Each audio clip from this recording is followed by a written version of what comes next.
Ayan guys. Gawa po tayo ng ibos. May gata. May pambalot. May pantali. At may Palat. malagkit. May tutong na malagkit. Sarap. Tinagay ko sa diyan. Ganyan lang po magawa si Madam ng ibos. Meron po ba yan sa inyo? Comment na lang po sa section. Comment kung ano ang tawag niyan sa inyo. Sa amin po ay ibos. Sa Bicol. Sarap.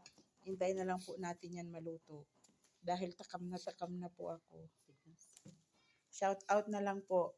Doon po sa tagagawa ng ibos. Kilala niyo po gayon?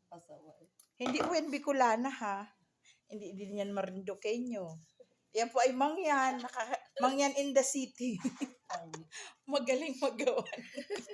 Gayaan, binabalisong-song-song. Katapos, lalagay ng ganyan. Lamas-lamasin. Lamas-lamasin na hindi hugas ang kamay. Charot! Hugas naman po syempre. Tapos ganyan po. Simple Hindi lang. kasi ako marunong yan gumawa. Pero marunong pa akong kumain. Kayo din po ba? Marunong din lang kumain. Ito lang naman. Kasi amang mabilis na rin. Sanay kasi yun.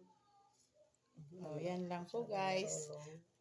Ang video ko for today. Ang hirap po kasi mag-upload araw-araw.